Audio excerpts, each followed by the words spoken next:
Go. Introduction of Cecil Montgomery. It's not his last name. It's not his last name. The scene is a marred and dark gray.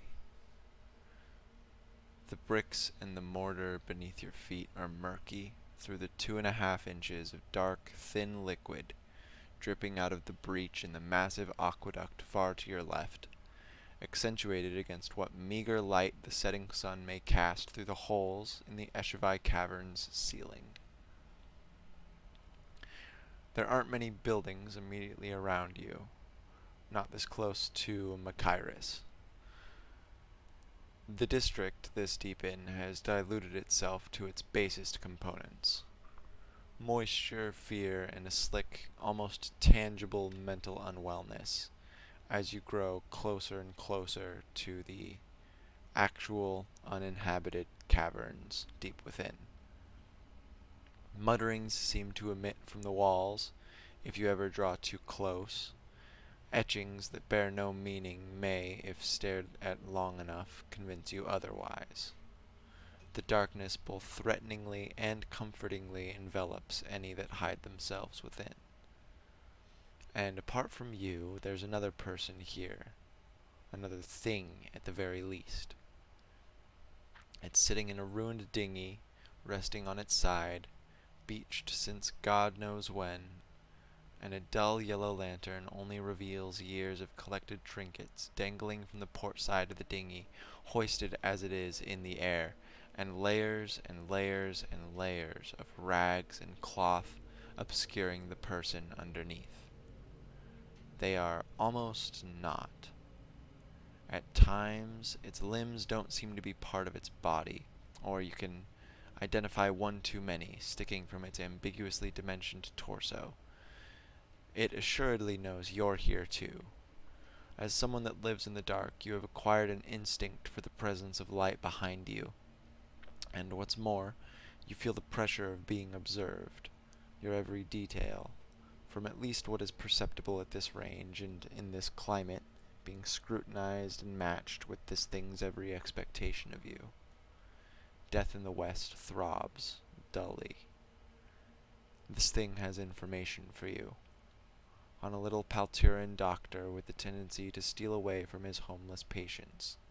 One that is either better at hiding than you are at seeking, or one that has escaped the Eshevai. What do you do? Well, the I'm just gonna say person is behind me. No, they're in front of you. Oh, okay, yeah, okay. Um, so Cecil kind of like has this like uncomfortably jovial walk about him in the Eshvai district. Like it's so juxtaposed to everything around that it's like it feels more threatening than like skulking. So he wanders on up to this person, and I'm assuming, yeah, lying on their side, right? Or not The on their the side, but like dinghy is on its sitting. side. It is Yeah, yeah. sitting on the inside of the dinghy, almost as if like it's made the corpse of the boat Okay, like this juxtaposed sort of hut. okay. How low to the ground? Um, so it's sitting, but as you get closer and closer, I'm not sure how large you are as a lupine palturin, but this thing is also pretty large, but it's mostly lithe. It's sitting down, but it's also hunched over, and despite that, it's as tall as some people you know standing up. Um, All right. So, Cecil, hands on his knees, crouches down to make like head to head kind of eye contact, right? sure. And it's like, "Hello. Well, it appears we are the only two about. Um,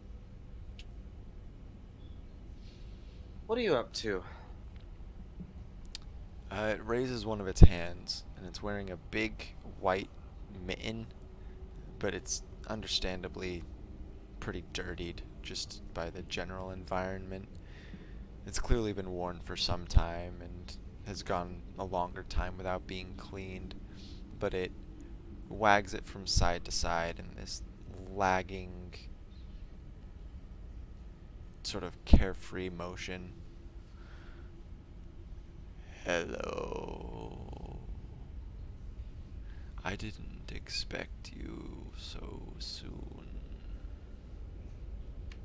If it makes you feel any better, I didn't expect you at all. Hmm. Yes. Now that you're basically right up next to them, there's there's also some barbed iron wire that's wrapped around a very large spindle that is either embedded into or strapped over this thing's back.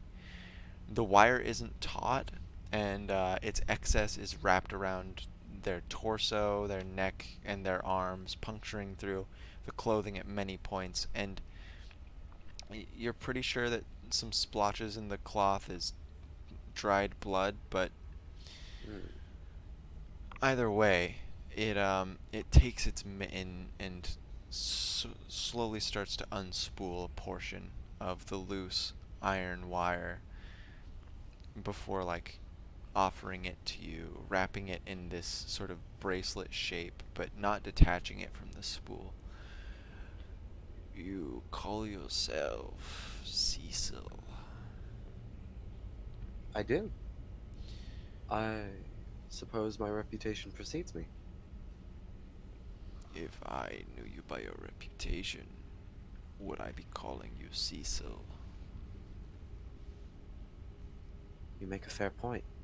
I suppose this is some sort of ritual. No, a gift. The one Ah, you seek goes by two names. The one you will use is Virgil. Virgil. Hmm. Well, I suppose I shouldn't be too personal with a mark. Um, Cecil kind of like hand out to take the The barbed assumed iron bracelet. wire. Yeah, Like I said, it's bracelet. not detached from the spindle. Yeah, but he's just like holding it. All right. He's like, As you hey, take it from his open hand, you see on his palm an insignia. It is pretty nonsensical. It's a bunch of lines. One could misconstrue it as rambled scratching into the surface of the fur, but you'd sort of get this implicit sense of design about it. can I? Roll history. Nice. Is it the formless? No, it's not formless Odeon. It's the Formless Erden. Um, formless Odin. Is it like that? No, it's not that one. It's one of the let me see if it. 20. Oh wow, that's a nat 20. Well, fuck yeah, you know exactly what it is then. In fact, you get a little more information. Not only is this the church of, or the insignia of the church of Kadara, it's blasphemed against. This is an excommunicated member of that church. In fact, it is not only an excommunicated person, it is an excommunicated individual that was of very high status, and the highest of the statuses in the Church of Kadara is the Quorum of the Seven. Now, what do you know about this church? It is not commonplace in Eshivai. It is more of a connotation of the Arca district, which is a district far along the hilltops, past the twin bridges, accessible via mostly pilgrimage to those who wish to go there. It's one of the most removed of the Nartzarethian districts, and there it reveres something known as the Puvos Innominat. All right. Um. uh, oh, do you have more to say? I could. You got a nat 20. Like, how Sure, go much do for you it. want to Yeah, no, know? I like this lore dump. Okay. So, the Pavos Nominat, also known as the Grand Pavos, is... You've never seen it, Mhm. but it's referred to as a very large space of emptiness in the night sky. Something that swallows stars. Something that grows bigger the more attention it is garnered. Something that is very wholly unnatural, Very but cool. to those that revere it, it is the only thing that is natural. All right, I think that's good. So Cecil kind of very gently keeps his palm open for a few seconds before saying, like, "Mine, aren't we the little heretic? What are you doing all the way down here? Just following my destiny. And what might that be?" Some, many, are to align with the threads of a cloth, to make an image with those around them that renders them indistinct from one another for the sake of a larger cohesion. But if I were to do so, this tapestry would light a flame. So I cannot. Hmm. Well, do you consider this then your fate? Sitting in a little, what is this, a dinghy? Is this really all you want to do? My fate is twofold. You are the first half, and I eagerly await the second. Care to see it with your own eyes? Cecil says, kind of like just standing up and like extending his hand down as if to like help him up. uh, I I do, but I must not. Why I'm is that then? There are certain proceedings to be had, certain practices of rigor.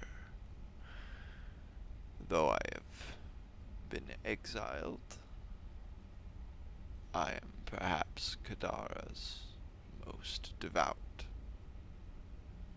And even though you can't really see his face through the thickly wrapped cloth that's obscuring his head, you see his crooked teeth as they spread in a grin. uh, well, that kind of determination is a breath of fresh air down here. He nods Um, slowly.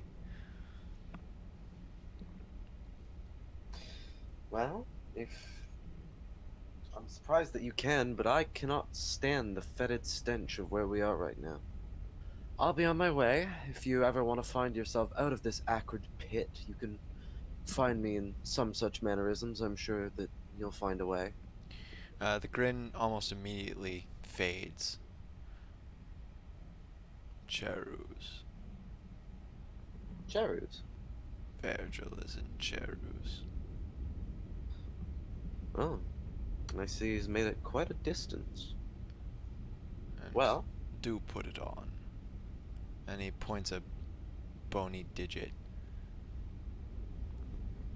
at the oh, yes, yes. bracelet. His other hand, Under, curiously enough, doesn't have a white mitten. oh, under the coat or on top? Which do you prefer? If you care about it, its pokey mutterings and the discomfort is something you would rather avoid. Probably on top of the coat. Well, I won't proclaim to be some sort of fake devout, but I have an affinity for something like this. He says, rolling up his sleeve, kind of putting it on the cool kid's way, the tetanus way at least. The crooked grin returns.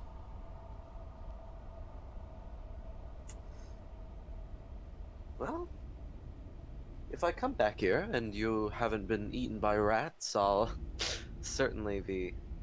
I'll still have this on. It doesn't bother me so much.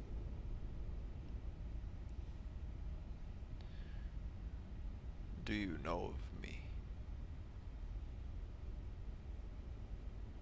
Do I know of you? It nods. Well enough to make fun. Well enough, indeed.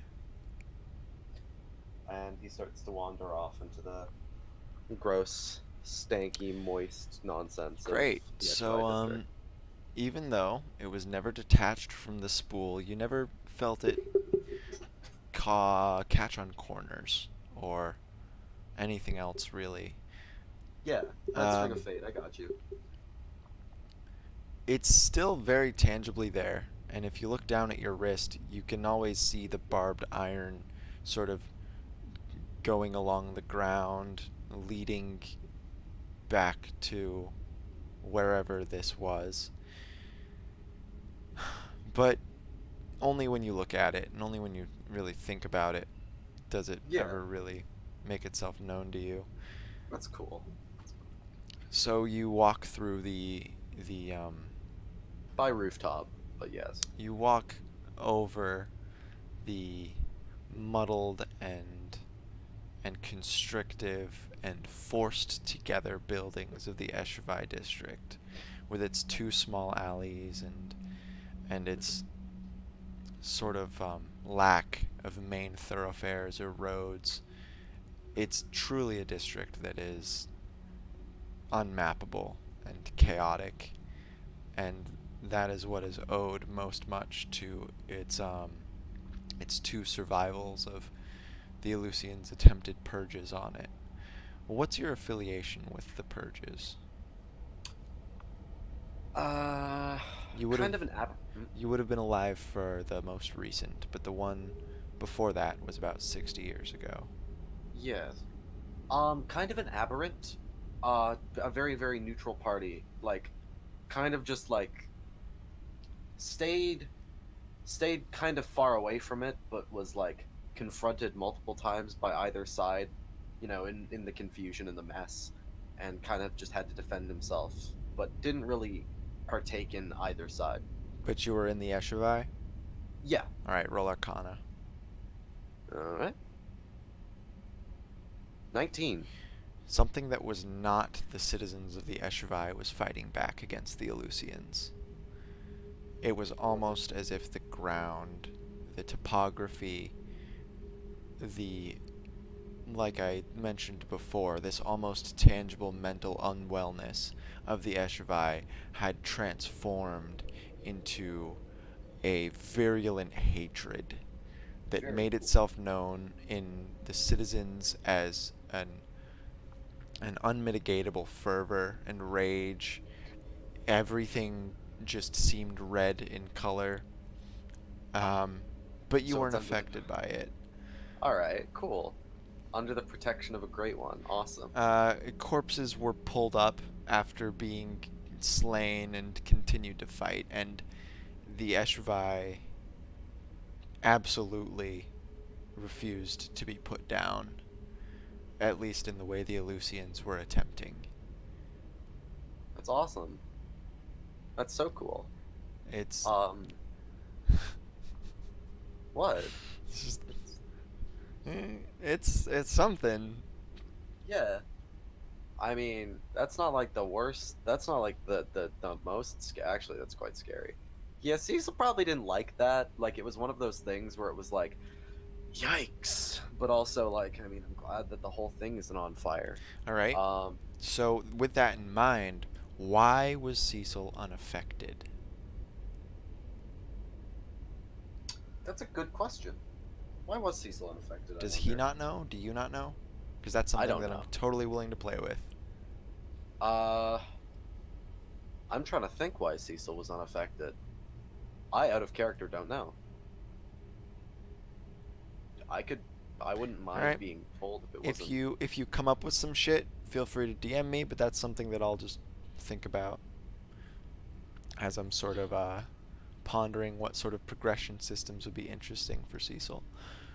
I think Cecil was unaffected because of Death in the West in some way. Okay. Yep. That's sort of what I was thinking alongside Yeah, as I well. think that that's a part of whatever is keeping the Eshevite district alive. All right. And off that topic for a second, one of the trademarks of the Bloodless Hunter in fat quotations is a lot of people claim to hear a very jaunty whistling tune when he's been said to be around, which is not one of the few things that isn't a lie, as he's whatever the tune may be on the rooftop as he's wandering down the district. You can hear windows shutting underneath him, um, and all that fun stuff.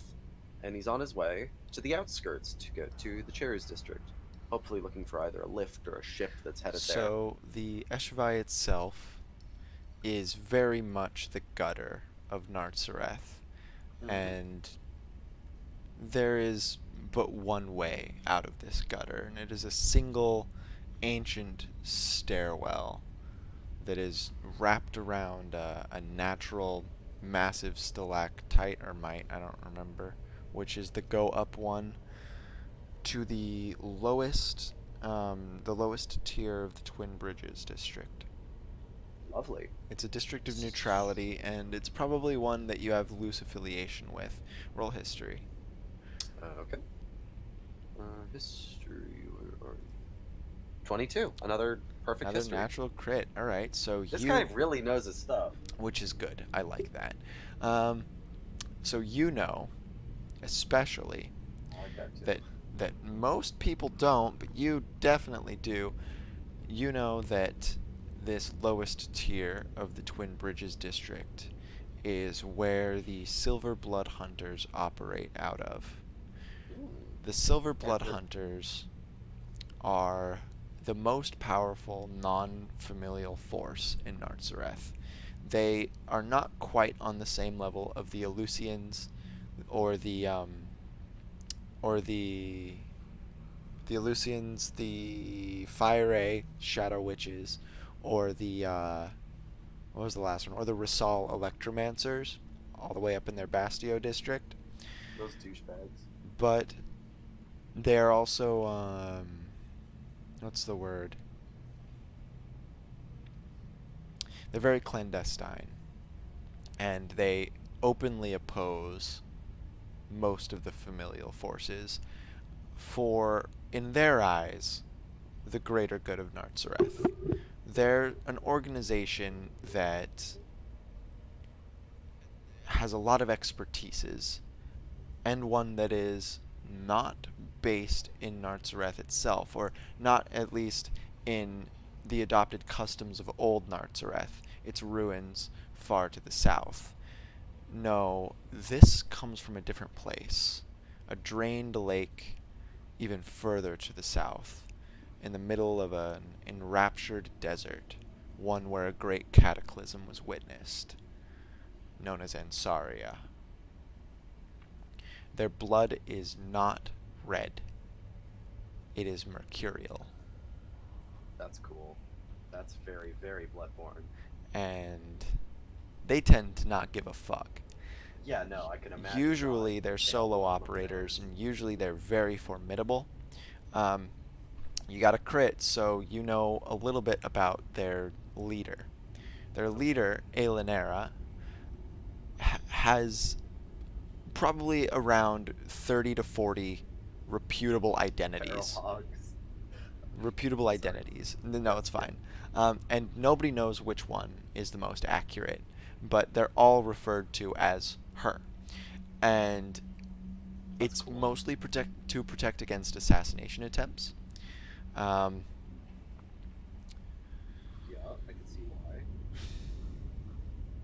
I have a question. What's up? Does Cecil know any of them and vice versa? I will say that. Well, my follow up question was, how do you know so much about the Silver Blood Hunters?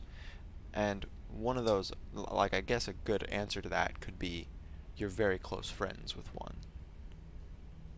Okay, yeah. I mean, that would make sense. I mean, I'd imagine like maybe not in the same maybe not in the same vein, of course, but probably similar ways of like fighting. Very clandestine, very get in, get out. And then like I'd assume that there would be a time when like a, a pair of the like how would they meet, which is the only question. Um, you're both. Well, let's see. There's Silver Blood Hunters aren't quote unquote uncommon, but you'll never see them when they're not doing a job. So, like, the same way the windows shut when you're whistling on your rooftops, a Silver Blood Hunter may be stalking the streets, and a similar effect would be had on the people around. Yeah, okay. And so, just due to your disposition, it's not unfeasible that you would have just been like, "Hey, buddy, what's up?" Yeah, I don't And they I guess it's probably like took a similar liking. yeah, very kind of same working environment. So, the Okay. Silver Blood Hunter that you know very closely, his name is Oramari. And even though his skin is a dark ashy gray, you know that he is not a Noctian, just from the red horns that protrude along the center of his head, almost Ooh. following following the part of his hair. He has a mischievous look to his eyes, which are dark, and he's almost always grinning, whether from his sense of humor that you probably share, or just a general sort of jubilation at either his profession or his outlook on life, whatever it may be. Okay, yeah, similar vibe. I get that. He wields two pistols, two simple flintlocks. The Silver Bloods tend to have more exotic means of weaponry, but he likes to keep it simple, and he doesn't mind the big bang bang that signals his success. In a way, he will have said that it's a good signal that you don't have to keep your windows shut anymore, that he wasn't after you. Or maybe he is. I like this guy. Um, but yeah, so all that out of the way, Cecil kind of nearing the stairwell in question, hops off one of the lower rungs of the rooftop that he was on, and begins to like tread the streets, standing in the middle of the road. By the way, Okay. So, I don't really have much for your progression up into the Twin Bridges. all right, we can skip it if you want. As you as you make your way up through territory that is more, how to say, normative for like actual society, how set in your mannerisms are you? Do you still walk on the rooftops and whistle and Well, thank you? we're outside of the Twin Bridges? Yeah. Well, no. Or no, my bad. We're outside of the Eshivai. Yeah, let me give you a brief description of what's around you up in the Twin Bridges. You're in the Sutter tier, which is the lowest tier and the level at which the low bridge descends into the Shuv district via the the staircase you just descended. This tier shares a few attributes with the denizens of the Eshivai. It's generally foul smelling, with some haphazard wooden shacks lit with candlelight underneath the permanent shadows of the high bridge, which Okay. it's right there. It's pretty far up and slightly to your left. Okay, left Detroit in Baltimore. Got it. basically. Um, And this mostly, the Sutter tier mostly serves as the home of madmen and unaffiliated criminals, filth that would not do any one family any use refining, but okay. its cavernous location serves well to echo secrets to the passing eavesdropper, as well as to house the clandestine Silver Blood affiliation. So less. Okay, now that there's less of a chance of just being like attacked, since the Eshawai district is just dangerous wherever you are, there's no real need to stay on the rooftops. So yeah, he's in the middle of the road still. Um, Still very similar mannerism, very very very jovial, carefree walk. Um, no whistling, just kind of like vibing.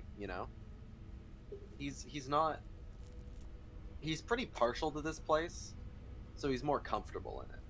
That's fair. You've probably taken a few trips up here just with Oramari. Yeah, Um, it's not like anyone really knows him here. He's more feared in the Eshawai district, so it's not like he's got any like rivals either. I don't think. So, seeing as how your goal is the Cherus, you need to get to the Stratos tier, which is. Yes. Oh, no, no, no, no. You need to get to the Aaron tier, which is only one up above. It's the second tier and the level at which the Cerethian lift hub of the Twin Bridges district is situated. It's the largest of any of the other lift hubs because it connects to basically every other one Okay. and should allow you basically easy access to the Cherus. Cool. All right. And Yeah. the Aaron tier is accessed in a similar way. At some point in the maze-like Sutter tier of the Twin Bridges, there is yet another staircase winding around some terrain that manages Okay. to drop you off at this sort of stark change in scenery. A, it's almost factorial. It's majorly congested with massive gearworks and the dull thrum of electricity. It's mostly machinery taking advantage of the hub's proximity, with enterprising merchants using the Aaron tier for their workspace and workforces. It's a it's a pretty industrial place. Okay. Um. So kind of really, I don't think Cecil likes this place at all. Very very loud. I'm assuming. Uh huh. Kind of smells like oil. Not a good time. So he actually kind of just like speed walks through, like kind of a lot more, funnily enough, a lot more uncomfortable here than the other two places. Um, Have you so ever yeah, been he's here before? uh probably like only twice, and it was the same kind of vein, very fast, very in and out, probably just to get something from a merchant before it Okay, was released, perfect. or Then like yeah, it doesn't occur to you at first, but about halfway to your destination of the Cerethian lift hub, you realize that something's very different about it. There's a brokenness to some of the brassworks, to some of the large spiderwebbing mechanical infrastructure that you know goes out from the hub that you're loosely following to get to the central location, and it's not active. The Cerethian lift okay, hub is inactive. It's off, and that makes absolutely no sense. yeah. So immediately Cecil turns to who looks like they're working on it. Nobody seems like they're working on it. Nobody even really seems around. Like no one. Like can I make some kind of roll to see if there's anyone around? People don't really live in the Aaron district. If someone's around, they're going to be in a factory, and you can see a Damn. couple from where you are. Okay, so that's not good. Um, so this means then that I've got to find another way around or another way out. So that's fine. That's cool. That's awesome. There are bumps in the road. There are sticks in the mud. You just get over them. You just always have to get over them. All right. So he immediately like kind of like looks for the next staircase out. He's gonna ascend. Because if he All right. can't find a lift, he can find an airship. So you get to the Stratos tier. This is Hmm. the third and the largest tier in the Twin Bridges district, and the primary staying place for visitors through Nartzreth with its innumerable taverns. Hmm. It's physically linked to the rest of the city, enabling ground travel to other districts as it is. Let me paint you a picture here. The Twin Bridges is sort of this built into a cliff face thing with the Stratos tier, while not being the top district, it is the one that finally reaches the cliff's edge and gives you access to the hills and the outside world. So if you so choose, you can actually like physically walk out the gates here, whereas that's not really an option below or above. The only thing that's above the Stratos tier is the Regnum tier, which has the high bridge, which goes across to the Aluk district, the home of the Eleusinian family. And so up here you have large buildings accommodating lots of people drinking. You have lots of people. There's probably some casinos, some brothels. This is the place where people live and travelers stay. Do you care about this place at all? I think that there's some sort of like maybe not discomfort. No, you know what? Not even discomfort. I think that I think that Cecil loves this place. I think that this is like his Disneyland. Okay. Um, like I think that it's like, there's not even like I can walk down the street, no one's on the floor, no one's dead. It's like, man, like I can go down a sidewalk and I don't have to step over anyone. Like it's awesome. Roll history. Please be. No, this is the one that's shitty. I would love to get. All right, 13. It's not a crit, I'm gonna so exert myself. that's all right. How do I do that? I don't even have hit points. You have a hit dice. So what's you're a rogue? Your hit D8. dice is a 1d8. So you roll 1d8 plus either your Constitution or your Wisdom. Okay. D8 plus. Oh, they're the same. 7. All Awesome. right, so that's a 20 functionally, which still doesn't give you the crit information, but it gives you some good stuff. Um, every Disneyland has its big gleaming blue castle, and yours is Arcadia. A large tavern in the Stratos tier, one whose basement descends into something. You're not quite sure what, but nobody really seems willing to tell you, and you can tell that it's a secret that it even exists, and whose regular levels accommodate denizens of both Cerethian origin and foreign nationality. It is a place of confidentiality, neutrality, and peace, manned by potent and ruthless personnel should any hostilities break out. The families all throughout Nartzreth have agreed that Arcadia will never be a place of combat, and should a member of a family infringe upon that, it marks their entire bloodline for expungement. Arcadia is also one of the biggest casinos. However, it does have a reputation for accepting bets that are not monetary, bets of deed or bets of blood. All right. You're not sure So about the substance to that, but yeah, yeah. Blood can mean anything. people like to make up rumors. Yeah, you know, hungry vampire. Who knows? Um, um. So can I look around to see like who isn't a tourist here? You Who's you someone who spot knows them? you spot someone pretty quickly. It's a worried looking guy wearing mostly black clothing that's trimmed in this dark sort of reddish crimson, and it's finery, and Ugh, an Atzenale. Disgusting. yeah, yeah, it's an Atzenale, and they look pretty worried.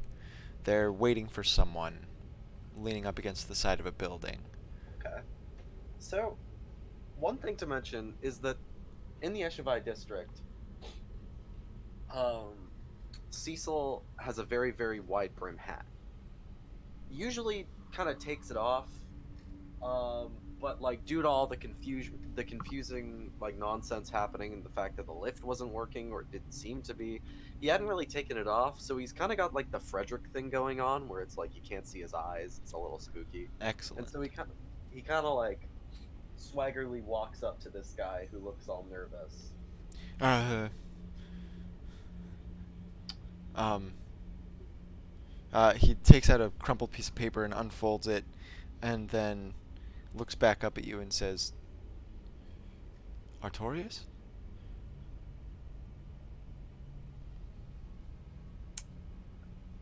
No, He sort of not freezes a Artorias. little bit. I have a couple questions. You don't mind a friend asking some questions, do you? He's gonna roll insight, and his insight is to how dangerous you are. He gets a natural 1. How dangerous are you? This guy knows. But how dangerous are you? This guy thinks Does he saying think what? you're gonna kill him right now? No, but that could be a possibility. Okay, so he's gonna be careful. All right, what does he respond with? Well, you didn't finish your sentence. You don't mind a friend asking a couple Oh, right, questions, right, do right. Yeah, you? you did. You did. I know. He straightens up immediately and he says, "Who would this friend be?" Well, I just a visitor, a simple visitor. I'm just here to ask where I can get an airship, or head to the Chairs District. Anywhere, honestly. Um, when you mention Cherus, you notice his jaw visibly tightens. You can tell that his teeth are clenched and barely not gritting together. If I knew an easy way to get there, I wouldn't be waiting here. I also have business in Cherus, and the lift system being down is at my great disadvantage. Shame. He Ah, gulps a little great bit. shame He's that is. clearly threatened. Mm. Well, you're waiting for someone to take you there, aren't you? I'm waiting for someone with information. Someone that I believe I may have been bribed into associating with, but I don't have any other lead. And This how guy do you has plan? a Hmm? Yeah, go on. he No, has no, a no, I'll wait. he has a funny smell about him. Oh yeah? What's the smell? I've He got a doesn't gnat. smell like a Cerethian. All right. He smells like he's only been here maybe a day, which Ooh, means he yes. which means he Sorry, go on. came from outside. And is that citrus? You haven't smelled citrus in Oh shit. Oh years. shit. Okay, okay. First things first. Um. So, Palturans have tails, right? If you want. Starts fucking wagging. It's like brim hat. Like if this were a film, like the entire tone, the Dutch angle stops. It's like hat brims up, eyes wide. Have you got oranges? Uh, Lemon? he just digs around in his pockets and pulls out an orange and hands it to you, but Ah, it's ah. how how do you know what an orange is? Oh, oh. Okay, amazing story. Something that neither of us have time for, but here. Takes 10 gold out of his pocket and just hands it to him, like shoves it into his hand and takes the orange. Um, he declines the money, Oh, but he gives you the oh, orange. takes it, doesn't matter. Oh, you have no idea how good these are. I mean, you probably do. You probably had one. Oh my god. Anyways, yes, right, yes, cherries, all that. How do you plan to get out of here? Do you have a way out? He sighs. like I said, I I'm not sure. I'm Hmm. waiting for information. Let's say I pose as your bodyguard or something. I want to get out of here just as much as you do.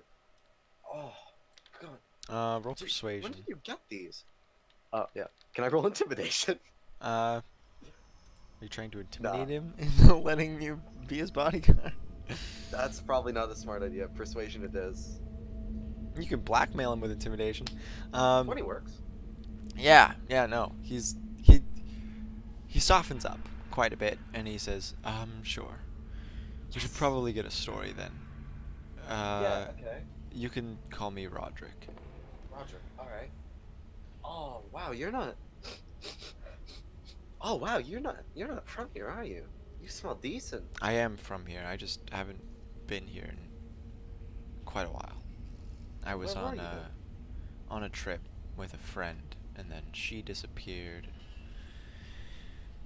It doesn't matter. Like you said, story neither of us have time for. Or maybe we True. do, now that we're hanging about, but just lean against the wall here. Yeah, okay. Tilts the hat back down. Now that Roderick has like a better sense of this person, not dangerous at all. Like, not at all. Like that, like this, like obviously, like very, like still threatening. Like the weird, like kind of like now bandage wrapped flesh But site on like his in the back is same like way a German Shepherd could definitely kill a person, a German Shepherd would never kill a person. 100%, 100%. Like, Perfect. like, like this is gained. He's gained social link. Okay. Um so Um, so from what I gather, he's probably going to be wearing some similar stuff to you, but the reason I was well curious at first is that I think he's supposed to be an Eleusinian. No. oh, Uh, and last I was here, my family, the Atzenales, were on relatively good terms with the Eleusinians. So hopefully his information has merit. As for airships, oh gods, it's been a long time since I've been in an airship, and I don't damn it. think we have any even docked here. Hmm. Yeah, I was assuming not. It's just, hope and all that. Fickle little thing. Oh my god. He's like having a great time with his orange. Like it's halfway done. It's like, oh hell yeah. He's keeping the peels too. Like He's just they're in stuffing his them in mouth. his pockets. Yeah, 100% he is. He looks at you a little funny if he notices it all, and eventually, after you've sort of waited here for a bit with him, Mhm. somebody with uh, disheveled sort of medium length black hair and slightly unkempt facial hair, but wearing Eleusinian regalia, does approach, and his eyes are a little bloodshot. Roll history. A lot of history rolls. Well, this is 21. a good determinator of like your character's basis of knowledge in the world. Seems pretty good, all things It, considered. you're very perceptive. This guy's been down to the Eshvai a couple times. You've seen him come down the staircase. Okay. And Smell like drugs? no, he also doesn't seem to have the same disposition as most other Eleusinians. He comes down to the Eshvai in the couple of times you followed him to do research. He'll go deeper than basically anyone else you know is willing to. He'll he'll hire up somebody with a boat to go all the way to the what did I call it? Shit town. Um, basically, It's all Blight Town. all the way to the Machiris, which is where the Eshvai deposits into a massive water-filled cavern. Kind of cool. And he'll take the boat and he'll disappear for a couple days, and then he'll come back, always, and he'll thank whoever he bought the boat from. He'll maybe stay in in a little hut somewhere, a shack, dilapidated but separate from everything else. And by candlelight, he'll write on his papers, on his journals, of arcane etchings and attributing meaning to things that you've sort of assumed the natural world has spurned down into this cavern. And then he'll ascend the staircase again, and you won't see him. So seeing this person, um, I think that Cecil makes it very, very, very difficult to like. He's surprised for like a split second, and then it's like, ah, shit. I see you brought a friend. He sort of glances at you and then at Roderick, and Roderick just sort of nods and says, um, well, one can always do with more protection in this city. And the Eleusian nods and says, yes, I suppose that's true. Um, Either way, the information. I suppose I should keep this short, right? The lifts are down, if you haven't noticed, and the reason for that is, unfortunately, I think, stemming from, below. Stemming from, well, you know of the ruins. You know of the deep places that sometimes our betters will talk about without us in earshot.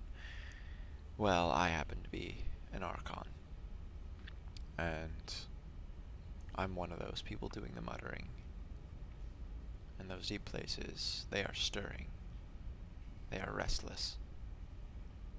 And this electromancy that the Bastio district has, well, frankly, blessed Narzareth with, that the Rasal family has enlightened our depraved minds with, it is an affront to these ruins.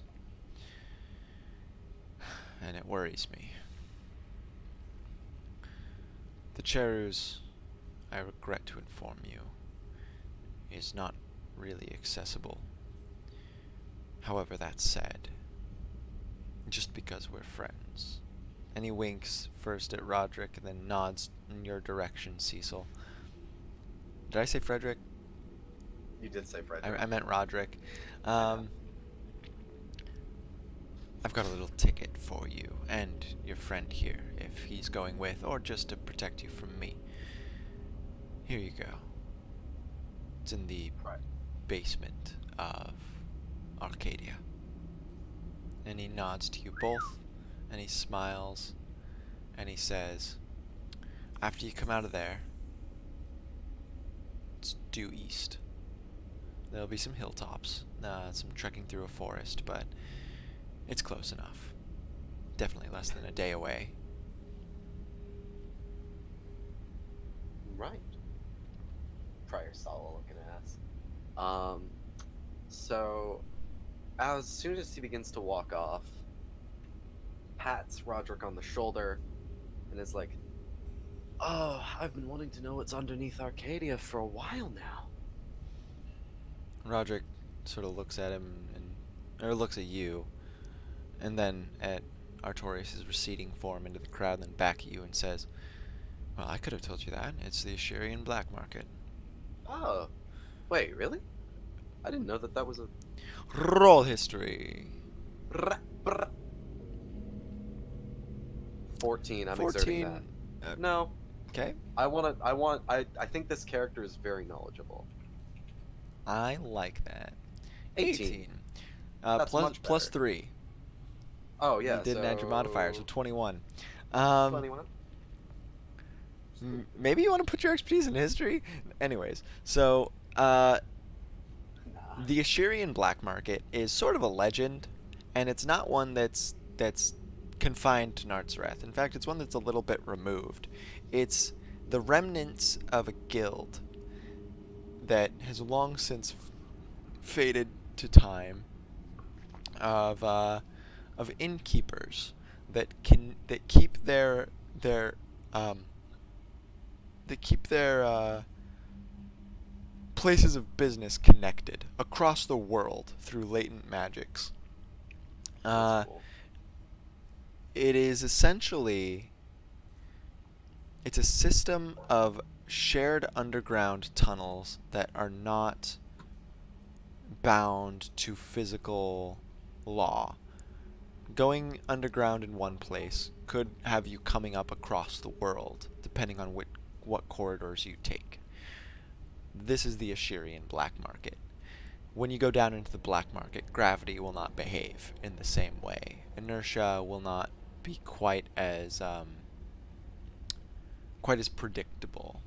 You may find it difficult to walk or to peruse your surroundings. It's more of a it definitely was a legend to you, but Roderick seems to have been there.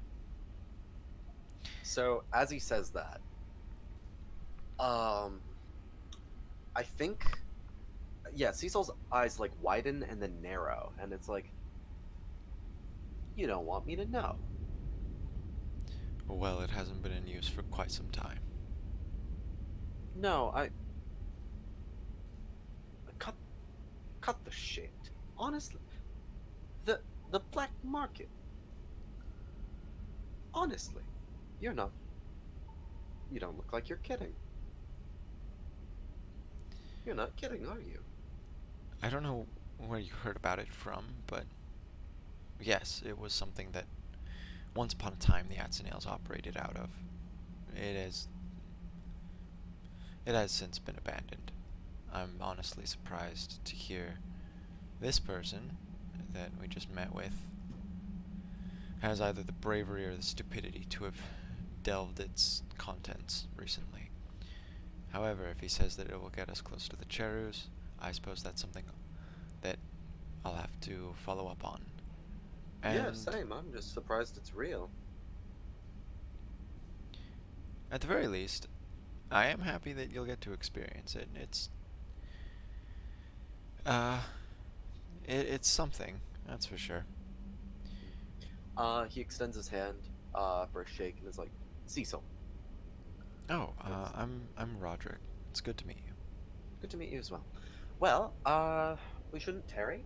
You head over to Uh, Arcadia. Roderick talks to a few people while sort of gesturing for you to wait off in the distance. And after a few conversations that are only a minute longer than you'd have wanted them to be, you go down this unkempt, dusty, not often tread upon staircase down into the depths. And it leads you to a place that smells of ozone and of sulfur and of 1,000 other chemicals that you can't quite place. And it sounds just like this.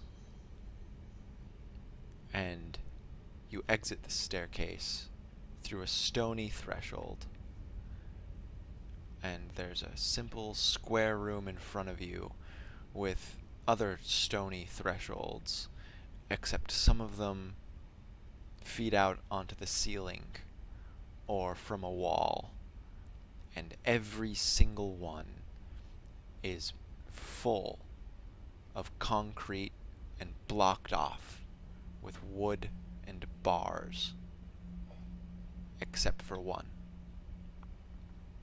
It's a it's a small sort of doorway, one that you'd have to crouch to get through, one that Roderick would also have to crouch to get through. how uncomfortably linear. It wasn't always like this, I assure you. Well, although I would have wished to see it in its former glory, I mean, it's interesting at least now. Yeah, well, there is a reason we don't use it anymore. Hmm? Do you feel that? Roll perception. I'm assuming passive 15 doesn't get it. It doesn't. Okay. Well, the regular 14 doesn't get it. He's sniffing the air, so he's like, he thinks that it's like do you feel that? It's like he kind of attributes anything that is arcane or like something that is weird to smell. Okay. So he's like, I don't smell, no, no. What? It's not a scent. It's that feeling of being watched in the darkness by something that wants to eat you. I see. Is there any threat down here? Do you know of?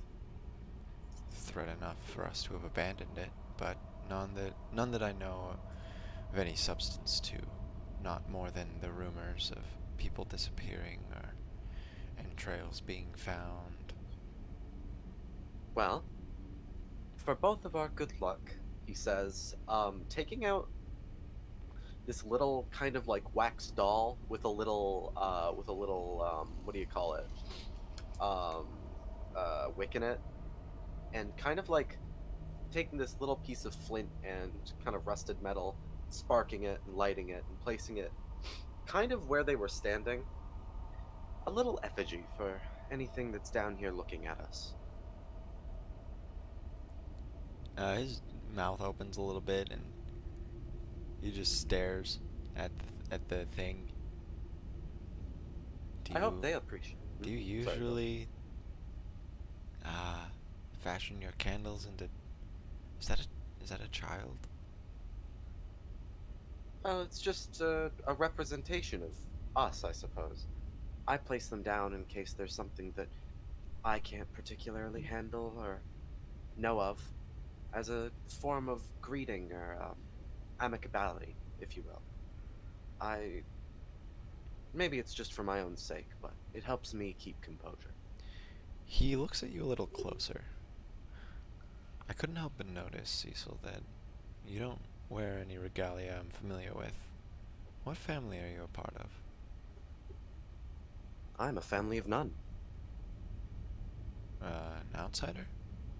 No, I stake my claim in Nartzareth by cleaning up the streets of places better left unspoken of. He's gonna roll insight. Ooh.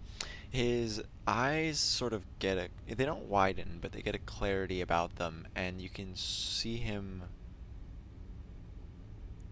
become rigid.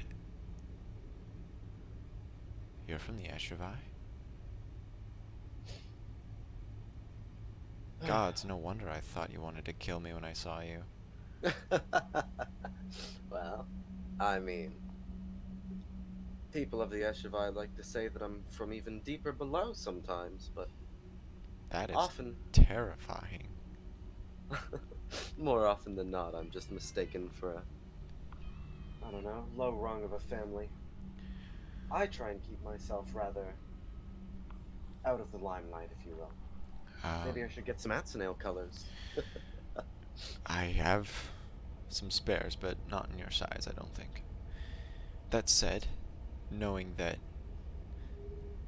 he looks back at the effigy, you seem to have an understanding about things that you should be messing with and things that you shouldn't be. Let's not dwell too long. Staying longer only lets them know that we, too, are not a threat. Eh, Hopefully, we should just keep walking, maybe put on a mean face or two, and they'll assume that we are just as arcane as them. And he starts to immediately just vibe out. He's heading. yeah, grrr. He just sort of grimaces at the walls and He follows puts you. on a he puts on a very jokingly stone face at the wall.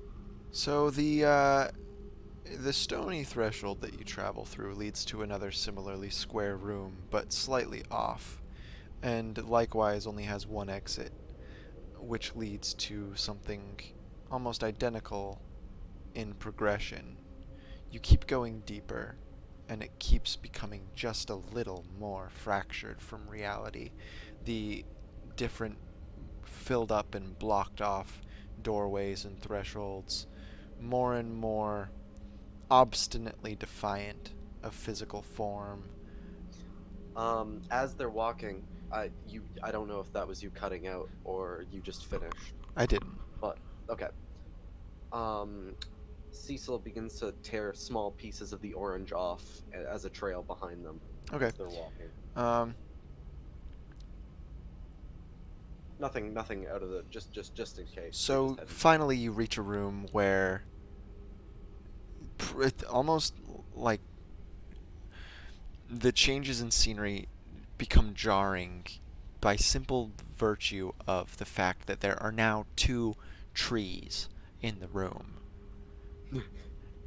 Just And they look fun. Do they look fine? yeah, they do, and they're pretty proximally close to the singular open doorway, and there's a little bit of light coming from it, and you hear some rustling, probably from some squirrels, and then a single chirping bird that sings its song and then stops. And Roderick looks at you and goes through, and all of a sudden, you're in the woods, and the doorway is no longer behind you. My, that's certainly something. Yeah, that's a black market for you. He Well, shudders a little bit and sort of rolls it off of his shoulders. Then he said, "We were due east, right?" yep, that's what he said. He, Wow, we're really nowhere. This isn't a trick. The air doesn't smell like piss. I don't envy you your experiences, but I do respect them. And he looks in the sky and navigates by the dwindling sunlight and leads Ditto. you to a clearing where there is a meager crew writing, writing Rightting, a fallen and somewhat, slightly broken in places, um, blimp airship next to the massive carcass of some avian beast. There's four people down there. One of them, an oldish woman with tattoos. One, it's an Arium, looks to be the gold variant with a turret coming out of his shoulder. And then there's a smaller Noctian girl and a larger man wearing some clothing that's somewhat similar to yours. He's got a broad brim hat, massive crossbow on his back. Huh. Someone looks like they have my line of work. He looks over. He's just kind of like mumbling to himself. Same kind of like massive weapon, too. Like the Death in the West is not small by any means. It's a very like oblong looking thing. Hell yeah. Um, so yeah, come out into the clearing. I'm assuming. Yeah, yeah, yeah. Roderick's letting you take the lead here. All right. And so he does. Cecil. Actually, Um, as you start to come out into the clearing, he sort of puts a hand on your shoulder and he says, "Wait, I don't know what this is about, but it's definitely not the Cherus district." no, but they've got a ship. I suppose you're right. All right, and he takes his hand away and lets you go. And so he walks into the clearing, same kind of jovial attitude. Tilts his hat up so people can see his face as like a sign of, respect. None of them seem particularly ignorant of you, and as you come by, it almost looks like one of them was expecting someone to come unannounced out of the woods. But when they see that it's you and it's Roderick, they're they have a little pause in their reaction, and the group of four, like, they look at each other, and then they all look at the person that's somewhat similar to you, and then he's the one that steps forward. Hey there. We weren't expecting people from that direction, as it happens. And he jabs a thumb behind his back and says, "Actually, no, our expected company is supposed to come from over there. What are you guys about?"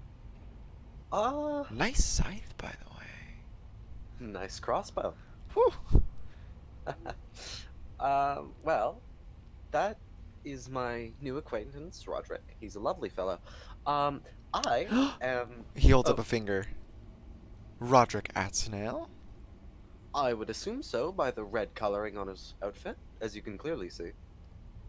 The finger that he raised places itself over his lips as he smiles. I know a family that's been looking for you. Did you Uh, say that to Roger? yeah, and Okay. Roderick sort of he squints a little bit and purses his lips and says, "Well, yes, I assume they'd be wanting to recover me. Is anything urgent? I've been meaning to follow up with them, but I can't seem to contact them."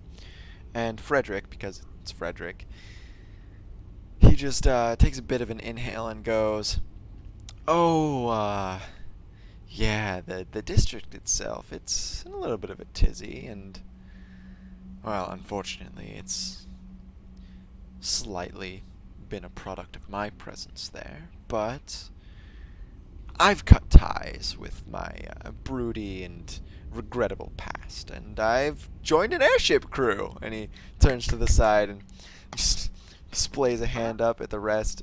You can see visibly the Arium just sighs and rocks What his an head back. absolutely lovely ship you've got now. I could get used to looking at something like that. Speaking of, what's the capacity of the ship, might I ask? Well, I'm no I'm no engineer, but it's big as fuck, and in terms of the load that it's shed off, just from what I can see of the wreckage, we've definitely got space to accommodate if you want to come. One of them's muttering about flying back into town pretty We soon, right after repairs are complete, but I'm sure we can go other places afterwards. Well, that is absolutely stellar, I must say.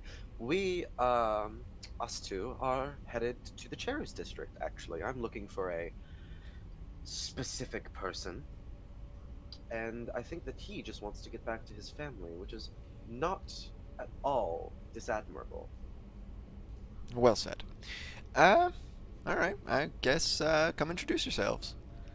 All And right. and Hi. he walks the two of you down to the rest of the crew, where they all kind of weirdly line up. And Frederick just says, "Hey, these guys are cool," and he japs a thumb over his shoulder. Well, thank you very much. I'm very flattered. Oh yeah, I, what are your names? I know you're Roderick, but what? I'm Cecil. Cecil. I, of no honestly designated last name.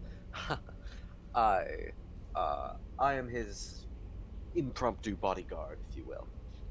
We have a common goal. Interesting. Well, Cecil and Roderick, this is Guido, this is Sylvia, and it looks like as they notice that he's started just rattling their names off, the last one goes to stop him, but before she can, he says, "And this is Idea." Hello! Very nice to meet you all. The I am very glad to finally find an airship. the third one has her arm outstretched and her face is frozen in the stifled request to shut the fuck up, Frederick, that didn't come out fast enough, and it slowly her hand lowers, and her and Guido and Sylvia regard one another, and then look back at you and says, "Yes, grand." Oh, don't sound so enthused. We've we've barely even spoken yet, honestly. He's waving his hands around, and they might notice that his gloves both have two very strange looking symbols on them. They're both different. It Um, looks like the third smaller Noctian tries to peruse their meaning. I'm do gonna they let know Alchemy? you determine whether or not this gets it, but she's pretty versed in magic. 18. 18. That's not terrible. She would know that these are the alchemical symbols for sulfur and mercury. Hell yeah. Okay, so she makes a note of that. Um, and there are other vague ones kind of adorning. Um, these aren't family symbols, but these seem to be symbols of his own either creation or commission, as each one of the buttons on his coat have either of the two. It seems to be some sort of mark of his. Either way, he's very oddly pleasant for someone who looks so grim. As he's like waving his hands about and is like, "Well, I must say, I very much appreciate you allowing me and my compatriot to ride along in your ship for a few, if that's all fine and dandy. I It should be, as long as you're fine expecting,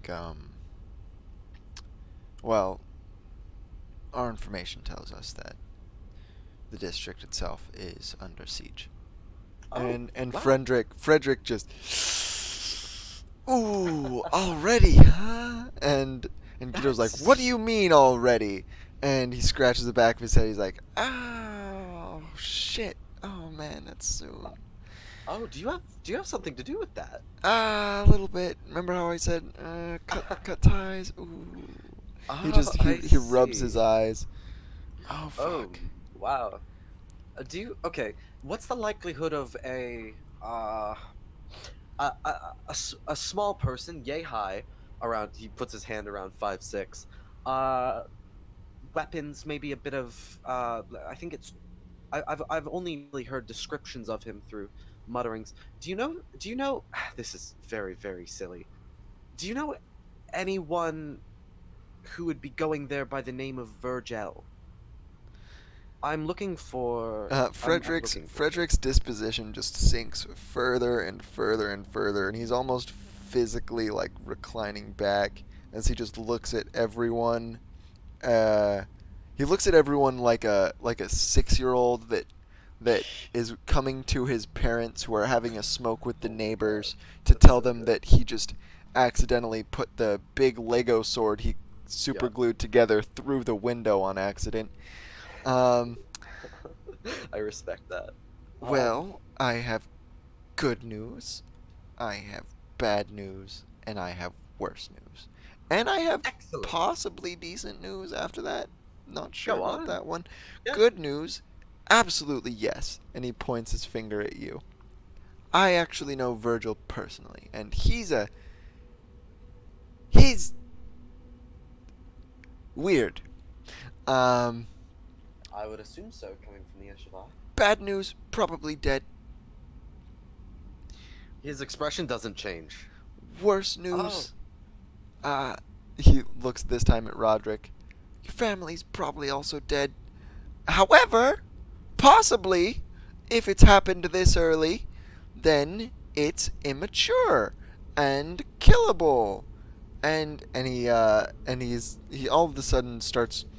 It looks like he's trying to mentally justify something in his own mind as he stops talking to you and begins talking to himself.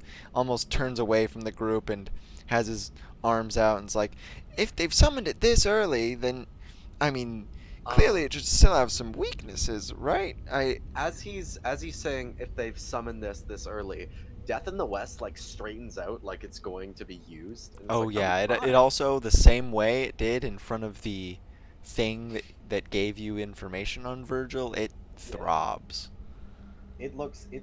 It's very unsettling to anyone who's looking at it. I'd imagine it kind of like twists and moves around like the gargoyle tail axe. Um, I like but that. like um, anyways, so he's like summoned. Oh wow, this really is. I thought you were just well batshit, but this seems a little bit more interesting. He's still kind of just rambling to himself, and interestingly enough, Guido and Adea don't seem to pay much mind to Okay, so he does this often. to no Um, to Death in the West. oh And, it makes sense for Guido because he's an Arium, so his weapons are typically, like, pretty synonymous with biology, anyways. It's a little weirder for Idea, but she seems wise for her young stature and years. yeah, That said, I the mean, older woman definitely perturbed. um, he he kind of like shot like he not like he kind of like sheepishly folds it on his back again, like it slowly kind of wilts again, and he's like, Like, it's haha, it, sorry guys. It's like, you know, yeah, it's like if you accidentally shouted in a library, sort of. or like got a boner during a presentation. Exactly. Just pats it back down. Just Um, flexes his bicep for 30 seconds.